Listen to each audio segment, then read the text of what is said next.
ವೀಕ್ಷಕರೇ, ಇವತ್ತು ನಾನು ನಿಮಗೆ ಕಷಾಯ ಪುಡಿನ ಹೇಗೆ ಮಾಡ್ಕೊಳ್ಳೋದು ಅನ್ನೋದನ್ನ ತೋರಿಸ್ಕೊಡ್ತೀನಿ. ಈ ಕಷಾಯ ಪುಡಿ ಕೆಮ್ಮು ಶೀತನ ಬೇಗನೆ ಗುಣಪಡಿಸುತ್ತೆ. ಅದಷ್ಟೇ ಅಲ್ಲದೆ ಹೊಟ್ಟೆಲೇನಾದ್ರೂ ತೊಂದರೆ ಇದ್ರೆ ಅದನ್ನು ಕೂಡ ಗುಣಪಡಿಸುತ್ತೆ. ನೀವ್ ನೋಡ್ತಾ ಇದ್ದೀರಾ ವಿಜಯ ಕರ್ನಾಟಕ.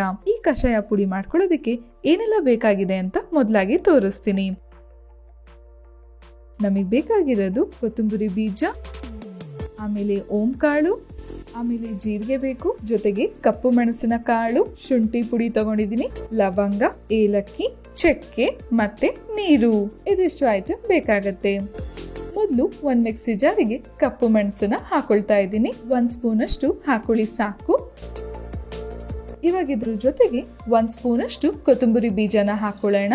ಆಮೇಲೆ 1 ಸ್ಪೂನ್ ಅಷ್ಟು ಜೀರಿಗೆ ಹಾಕೊಳ್ತಾ ಇದ್ದೀನಿ.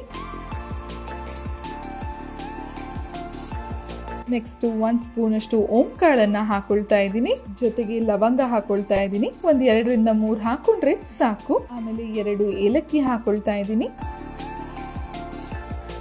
1 ದಾಲ್ಚಿನ್ನಿ ಹಾಕೊಳ್ತಾ ಇದ್ದೀನಿ, ಅದೇ ಚಕ್ಕೆ. ಇದ್ರ ಜೊತೆ ಶುಂಠಿ ಪುಡಿ ಹಾಕೊಳ್ತಾ ಇದ್ದೀನಿ. ನೀವು ಹಸಿ ಶುಂಠಿ ತಗೊಂಡ್ರೆ ಸ್ವಲ್ಪ ಪೇಸ್ಟ್ ತರ ಇರುತ್ತೆ, ಅದೇ ಶುಂಠಿ ಪುಡಿ ತಗೊಂಡ್ರೆ ನಮ್ಗೆ ಕಷಾಯ ಪುಡಿ ಸಿಗುತ್ತೆ. ಹಾಗಾಗಿ ಪುಡಿ ತಗೊಳ್ಳಿ. ಈ ಎಲ್ಲ ಇಂಗ್ರೀಡಿಯೆಂಟ್ ಚೆನ್ನಾಗಿ ಮಿಕ್ಸಿ ಮಾಡಬೇಕು. ತುಂಬಾ ನೈಸ್ ಆಗಿ ಪುಡಿ ಮಾಡಬೇಕು ಅಂತ ಏನಿಲ್ಲ, ಹಾಗೆ ಪುಡಿ ಆದ್ರೂ ಪರವಾಗಿಲ್ಲ. ನೋಡಿ, ಇಷ್ಟಿದ್ರೆ ಸಾಕು. ಈ ಪುಡಿನ ನಿಮ್ಗೆ ಎಷ್ಟು ಬೇಕೋ ಅಷ್ಟು ಮಾಡಿ ಡಬ್ಬಕ್ಕೆ ಸ್ಟೋರ್ ಮಾಡ್ಕೊಬಹುದು, ಏರ್ ಟೈಟ್ ಡಬ್ಬದಲ್ಲಿ.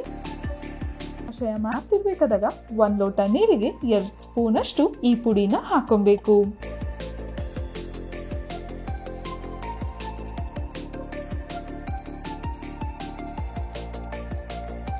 ಆಮೇಲೆ 10 ರಿಂದ 15 ನಿಮಿಷ ಚೆನ್ನಾಗಿ ಬಿಸಿಯಾಗಕ್ಕೆ ಬಿಡಿ.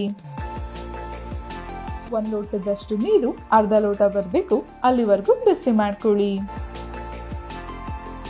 ಆಮೇಲೆ ಈ ಕಷಾಯನ ದಿನಕ್ಕೆ 2 ಸತಿ ಕುಡಿಬಹುದು. ನೋಡಿದ್ರಲ್ಲ ವೀಕ್ಷಕರೇ, ಎಷ್ಟು ಆರೋಗ್ಯಕರವಾಗಿ ಮನೇಲೆ ನಾವು ಕಷಾಯ ಪುಡಿ ಮಾಡ್ಕೊಂಡ್ವಿ ಅಂತ.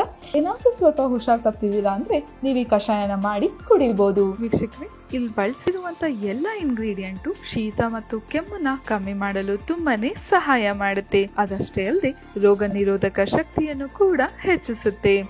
ಗಂಟ್ಲಲ್ಲಿ ಯಾವುದೇ ತೊಂದರೆ ಇದ್ರೂ ಅದನ್ನ ಗುಣಪಡಿಸುತ್ತೆ. ಹಾಗಾಗಿ ಈ ಎಲ್ಲ ಇಂಗ್ರೀಡಿಯೆಂಟು ಶೀತ ಕೆಮ್ಮಗೆ ರಾಮಬಾಣನೆ ಅಂತ ಅನ್ಬೋದು. ಸೊ ನೀವು ಕೂಡ ಇದನ್ನೆಲ್ಲ ಹಾಕಿ ಪುಡಿ ಮಾಡಿ ಕಷಾಯ ಮಾಡ್ಕೊಳ್ಳಿ.